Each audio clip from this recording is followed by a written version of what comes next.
Everyone, welcome to YouTube channel RPSC bio academy. हम जो chapter discuss कर रहे हैं वो है इम्यूनोलॉजी। और इम्यूनोलॉजी के अंदर हमने सेल मेडिएटेड इम्यूनिटी के बारे में कल पढ़ लिया था। आज हम पढ़ने वाले हैं ह्यूमोरल इम्यूनिटी के बारे में। इसे ह्यूमोरल भी कह सकते हैं या फिर हम क्या कह सकते हैं, एंटीबॉडी मेडिएटेड इम्यून सिस्टम। तो एंटीबॉडी से जो हमें इम्यूनिटी मिलती है उसे क्या बोला जाता है, एंटीबॉडी मेडिएटेड इम्यून सिस्टम। ठीक है, तो हम इसके अंदर क्या पढ़ने वाले हैं, हम इसके अंदर पढ़ने वाले हैं सबसे पहले एंटीबॉडी की स्ट्रक्चर को देखेंगे, किस तरीके की स्ट्रक्चर एंटीबॉडी में पाई जाती है। फिर हम देखेंगे कि किस तरीके से ये इम्यून सिस्टम वर्क करता है, क्योंकि यहाँ पर एंटीबॉडी के टाइप्स पढ़ने वाले हैं हम। उस एंटीबॉडी के टाइप्स के हिसाब से हम देखेंगे कौन सी एंटीबॉडी का हमारी बॉडी में क्या काम है, वो कैसे हमें इम्यूनिटी प्रोवाइड करती है। ठीक है, तो सबसे पहले हम देखते हैं कि एंटीबॉडी की स्ट्रक्चर क्या होती है। एंटीबॉडी के स्ट्रक्चर को देखते हैं। हम अपनी प्रीवियस क्लासेस में इतना तो पढ़ चुके होंगे कि एंटीबॉडी क्या होती है, एक वाई शेप इसकी स्ट्रक्चर होती है। और ये कैसी होती है, इनको क्या बोला जाता है, इम्यूनोग्लोबुलिन्स। इम्यूनोग्लोबुलिन्स इन्हें कहते हैं, या फिर हम इन्हें क्या कह सकते हैं, they are gamma globulins. Immunoglobulins कह लो, गामा ग्लोबुलिन्स कह लो, या वाई शेप। इनकी शेप कैसी होती है, ये वाई शेप स्ट्रक्चर के अंदर इनकी जो स्ट्रक्चर है वो वाई शेप जैसी होती है। ठीक है, उसके बाद हम बात करते हैं एंटीबॉडी की। तो अगर हम एंटीबॉडी की बात करें तो ये जो है ये 4 चेन से मिलकर बनी होती है। कितनी चेन्स होती हैं, 4 चेन से मिलकर एक स्ट्रक्चर बनी होती है एंटीबॉडी की, जिसके अंदर 2 लाइट चेन्स होती हैं एंड 2 यहाँ पर हैवी चेन्स होती हैं। 2 लाइट चेन्स होती हैं, 2 हैवी चेन्स हमें यहाँ पर देखने को मिलती है। तो हम इसके स्ट्रक्चर को किस तरीके से लिख सकते हैं, H2N2, यानी 2 heavy chains and 2 light chains हमें इन्हें कह सकते हैं। ठीक है, उसके अलावा हम कहें कि किसकी बनी होती है, तो ये बनी होती है ग्लाइकोप्रोटीन्स की, क्योंकि ये जो हैवी एंड लाइट चेन्स होती है ये किसकी बनी होती है, अमीनो एसिड्स की बनी होती है। और इन अमीनो एसिड्स को जोड़ने वाली एक कार्बोहाइड्रेट की चेन प्रेजेंट होती है जिसे कि हिंज कहा जाता है।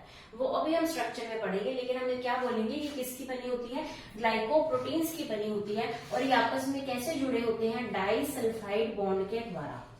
तो इसके अंदर कौन से बॉन्ड प्रेजेंट होते हैं, डाइसल्फाइड बॉन्ड प्रेजेंट होते हैं किसके अंदर, एक एंटीबॉडी के अंदर। तो हमारे सामने क्या निकल के आया, एक एंटीबॉडी होती है जो कि वाई शेप होती है, उसके अंदर 2 light chains and 2 heavy chain से मिलकर 4 चेन की बनी स्ट्रक्चर होती है, जिसके अंदर डाइसल्फाइड बॉन्ड पाए जाते हैं। किस तरीके की होती है, ग्लाइकोप्रोटीन्स होती है। इन्हें इम्यूनोग्लोबुलिन्स भी कहा जाता है, इन्हें गामा ग्लोबुलिन्स भी कहा जाता है, और ये वाई शेप की होती है। अभी हम इन सब चीजों को इकट्ठा करके एक डायग्राम बनाते हैं जिससे हमें समझ में आएगा और ये सारी चीजें हमें याद भी होंगी।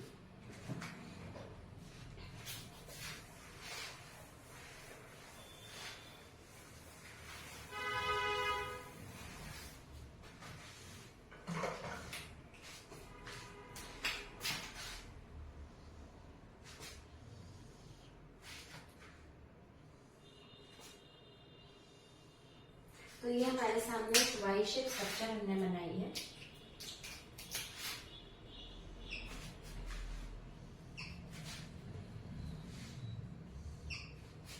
तो ये हमारे सामने हमने जो ब्लू में बनाई है, ये क्या है हमारे पास, हैवी चेन।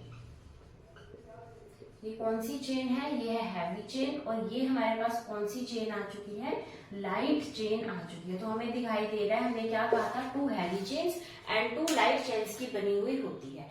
ये सारी किसकी बनी होती है, अमीनो एसिड्स की बनी होती है। और इन लोगों को जोड़ता कौन है, यहाँ पर इन लोगों को जोड़ता है एक कार्बोहाइड्रेट।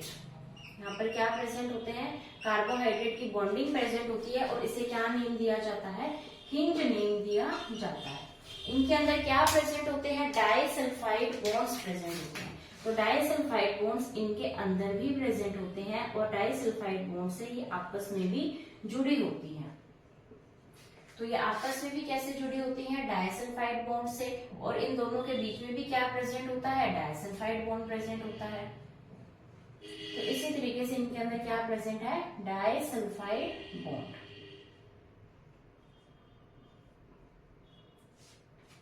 इस तरीके की स्ट्रक्चर बनी होती है। कैसी शेप है, वाई शेप है, डाइसल्फाइड बॉन्ड प्रेजेंट है, ग्लाइकोप्रोटीन्स की बनी होती है, अमीनो एसिड्स की बनी है, बीच में कार्बोहाइड्रेट की बॉन्डिंग है तो ग्लाइकोप्रोटीन्स की बनी होती है।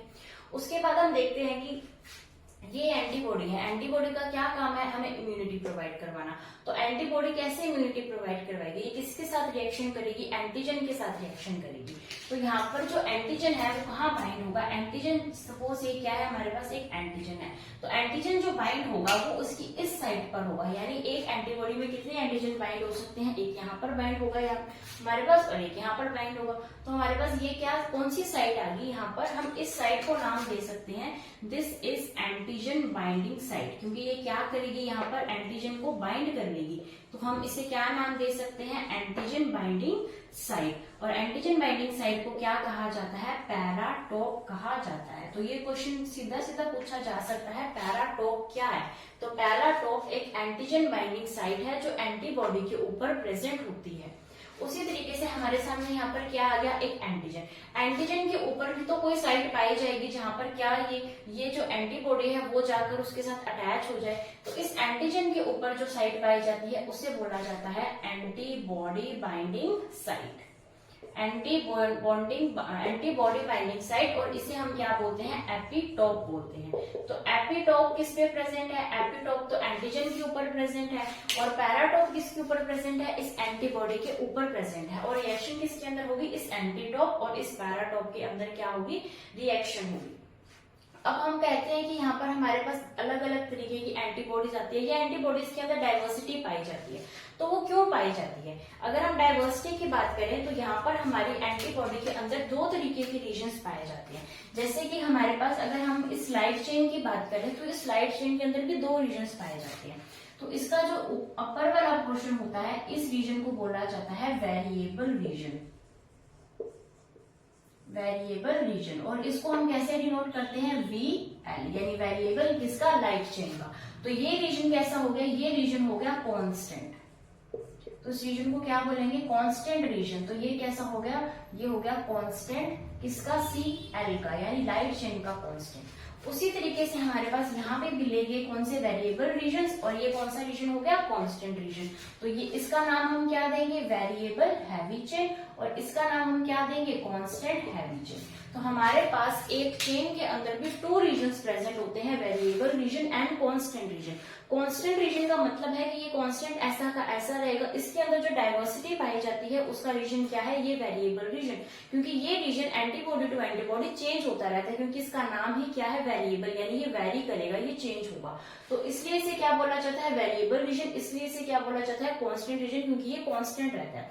तो ये हमारे सामने एक हमने एंटीबॉडी की स्ट्रक्चर ली है, जिससे हम ये देख सकते हैं कि कौन कौन से रीजन इसके अंदर प्रेजेंट होते हैं, कौन से बॉन्ड हमारे सामने है, किस तरीके से एंटीजन एंटीबॉडी की यहाँ पर रिएक्शन होगी, कहाँ पर होगी, उस रीजन्स को क्या बोलते हैं। और यहाँ पर हमने देखा दो रीजन्स पाए जाते हैं, variable region and constant region. अभी हम देखते हैं कि इस एंटीबॉडी के फंक्शंस क्या हैं।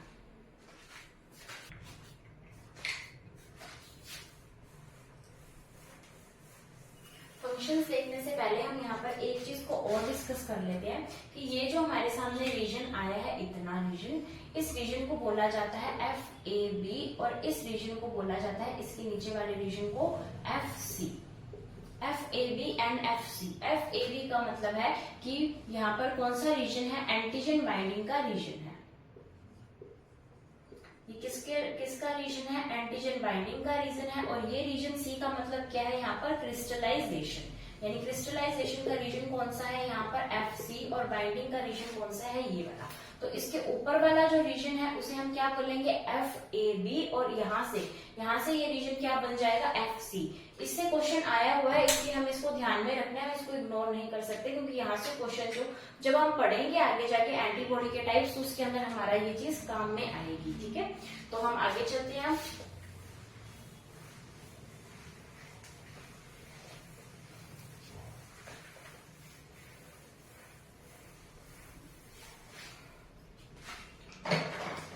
अभी हम देखते हैं एंटीबॉडी के फंक्शंस। अगर हम फंक्शंस की बात करें तो हमने मेनली 3 फंक्शंस को याद में रखना है, हम 3 फंक्शंस डिस्कस करेंगे, उससे हमारे क्वेश्चन सॉल्व हो जाएंगे। तो सबसे पहला यहाँ पर फंक्शन है इसका एग्लूटिनेशन।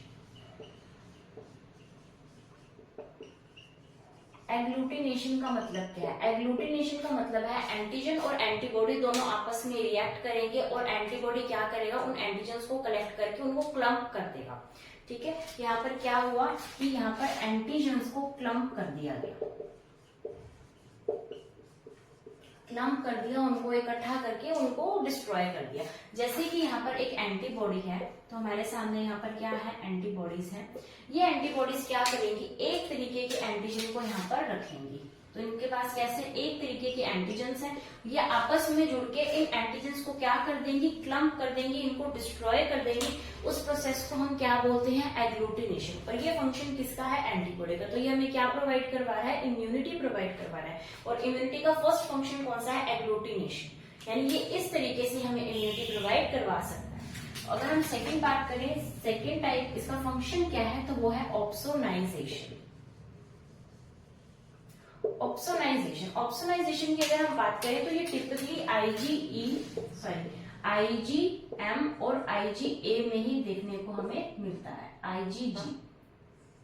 तो आईजीएम और आईजीजी जो हम पढ़ने वाले हैं टाइप्स ऑफ एंटीबॉडी, उसके अंदर आईजीएम आईजीजी भी आएगा। तो इस एंटीबॉडी के अंदर स्पेसिफिकली अगर कोई फंक्शन पाया जाता है तो वो ऑप्सोनाइजेशन का फंक्शन ही पाया जाता है। ऑप्सोनाइजेशन का मतलब ये है कि ये करवाता है इसके बाद फैगोसाइटोसिस। तो फैगोसाइटोसिस करवाने के लिए ऑप्सोनाइजेशन जरूरी है। कैसे जरूरी है, अगर हम बात करें हमारे पास ये क्या है, कोई फैगोसाइटिक सेल है, यानी ये क्या करेगी, ये फैगोसाइटोसिस करेगी। ये सेल फैगोसाइटोसिस करने वाली सेल्स हमारे बॉडी में प्रेजेंट है, हमने देखी थी, जैसे कि मोनोसाइट्स है, न्यूट्रोफिल्स है। तो ये कोई फैगोसाइट करने वाली यहाँ पर कोई सेल प्रेजेंट है। यहाँ पर क्या प्रेजेंट है, हमारे पास एक एंटीजन प्रेजेंट है। यहाँ पर क्या प्रेजेंट है, एक एंटीजन प्रेजेंट है। तो ये जो एंटीबॉडी है ये ऑप्सोनिन की तरह वर्क करेगी, यानी यहाँ पर क्या आएगी, एक एंटीबॉडी आएगी। ये एंटीबॉडी इस एंटीजन को ले जाएगी और इस एंटीजन को कहाँ छोड़ देगी, ये एंटीबॉडी इस फैगोसाइटोसिस सेल के पास छोड़ देगी। तो ये इसने एंटीबॉडी ने क्या काम किया, एक ऑप्सोनिन का काम किया। इसे क्या बोला जाता है, ऑप्सोनिन। और जब हम ऑप्सोनाइजेशन को पढ़ते हैं तो वहां पर बोला जाता है antibody is a type of opsonin, यानी और भी तरीके के ऑप्सोनिन प्रेजेंट होते हैं हमारी बॉडी में, उसमें से एक कौन सा है, एंटीबॉडी। तो एंटीबॉडी क्या करती है, इस एंटीजन को इस फैगोसाइटिक सेल के पास, जिसने भक्षण करना है, उस सेल के पास लेकर आने का काम कौन कर रही है, एंटीबॉडी।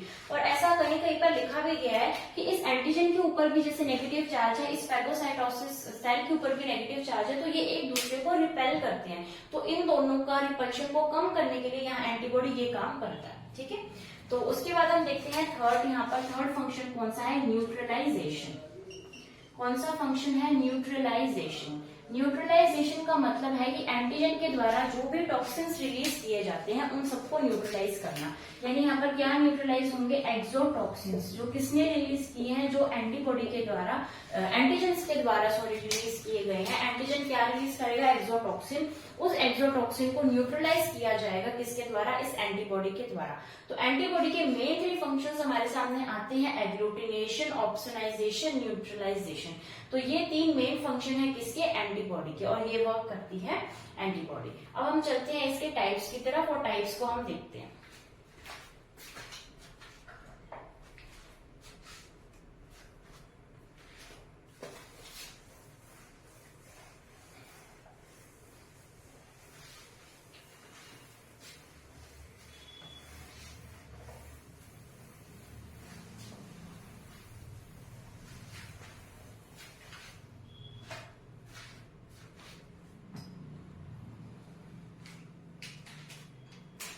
अभी हम क्या देख रहे हैं, यहाँ पर टाइप्स को देख रहे हैं। तो टाइप्स को हम देखते हैं। सबसे पहला टाइप यहाँ पर आएगा IgG, सेकेंड आएगा यहाँ पर IgM, फिर आएगा IgA, फिर आएगा IgD एंड फिफ्थ पार्ट आएगा IgE।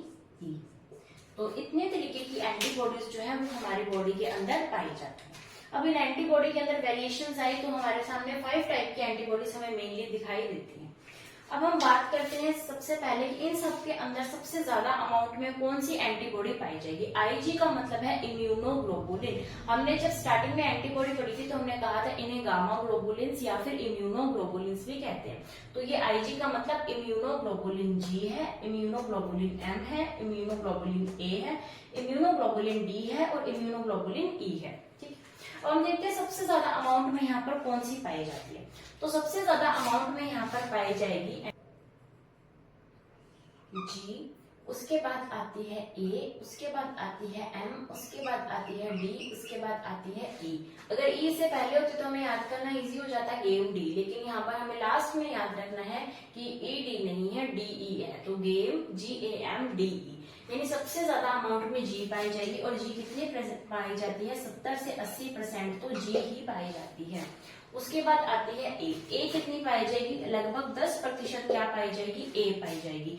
जो M है, M कितने प्रतिशत पाई जाएगी? 5 से 10% पाई जाएगी M यहाँ पर। उसके बाद आती है D यहाँ पर लगभग हमें 1 से 3% देखने को मिलेगी और E हमें 1% से भी कम देखने को मिलेगी। तो ये क्या है? इनका अमाउंट, यानी सबसे ज्यादा अमाउंट में कौन सी प्रेजेंट होती है? IgG, हमें ये पता होना चाहिए। और सबसे कम अमाउंट में IgE पता होना चाहिए। वैसे GAMDE हम उधर से भी याद कर सकते हैं। उसके बाद हम देखते हैं कि जो IgG है ये किस फॉर्म में होती है। तो IgG हमें देखने में मिलती है मोनोमर की फॉर्म में। मोनोमर का मतलब है कि हमने अभी जो एंटीबॉडी की स्ट्रक्चर बनाई थी थोड़े टाइम पहले, वो हमने IgG की ही एक टिपिकल स्ट्रक्चर बनाई थी। मोनोमर का मतलब है कि बस एक ही यहाँ पर इस तरीके से एक एंटीबॉडी प्रेजेंट है। ये क्या है? हमारा मोनोमर यूनिट, यानी एक यूनिट है। IgM ये कितने में पाई जाती है? तो ये बनाएगी पेंटामर यूनिट।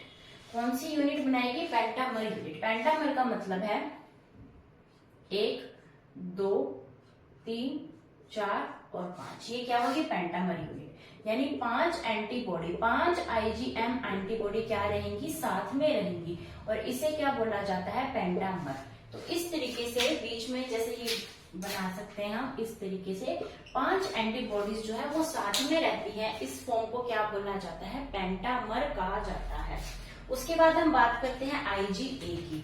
तो IgA किस फॉर्म में रहती है? ये रहती है मोनोमर की फॉर्म में, ये भी अकेली रहेगी। उसके बाद हम बात करते हैं IgD की। तो ये रहती है D किस फॉर्म में रहेगी? D डाइमर में रहेगी।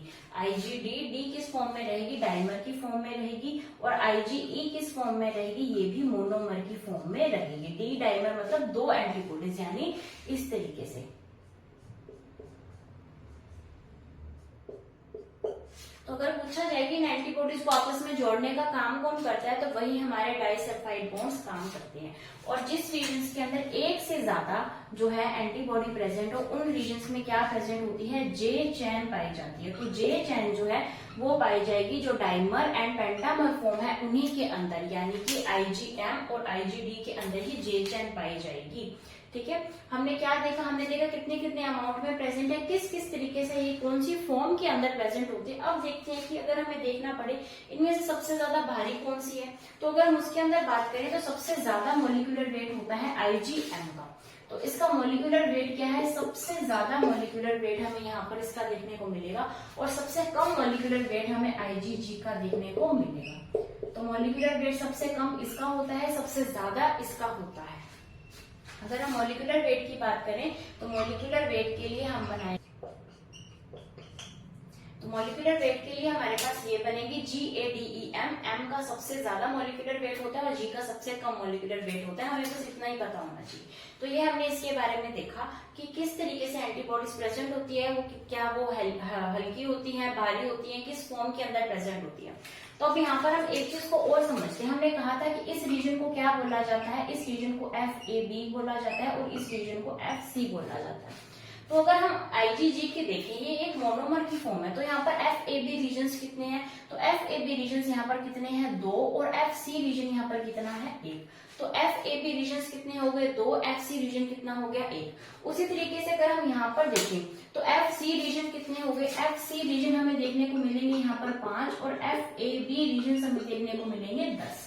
तो यहाँ पर कितनी एंटीजेंस बाइंड कर सकती हैं? 10 एंटीजेंस बाइंड कर सकते हैं। यहाँ पर कितनी कर सकते हैं? 2।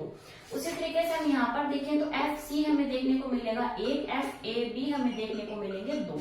और अगर हम यहाँ पर बात करें तो FC हमें देखने को मिलेगा 2 और FAB हमें देखने को मिलेगा 4। यहाँ पर FC हमें देखने को मिलेगा 1 और FAB हमें देखने को मिलेंगे 2। तो इस चीज को आप समझ गए होंगे। और ये मैंने इसलिए बताई है क्योंकि यहाँ से जो है क्वेश्चन असिस्टेंट प्रोफेसर 2016 के अंदर पूछा गया है। यानी अगर हमें पता है कि कौन सी फॉर्म मोनोमर है, कौन सी फॉर्म मोनोमर नहीं है, पेंटामर है या फिर डायमर है, तो हम इस चीज को जो है बता सकते थे इस क्वेश्चन को। तो इस क्वेश्चन को इधर से ही उठाया गया और यहाँ पूछा गया था कितने FAB रीजन होते हैं और कितने FC रीजन होते हैं, और क्वेश्चन पूछा गया था IgG जो टिपिकल हम बनाते ही हैं उसी का ही पूछा गया था। ठीक है, तो यहाँ पर 2 FAB रीजन थे और 1 FC रीजन था। तो हो सकता है कि हमारे एग्जाम में कुछ यहाँ से भी पूछ लिया जाए। ठीक है।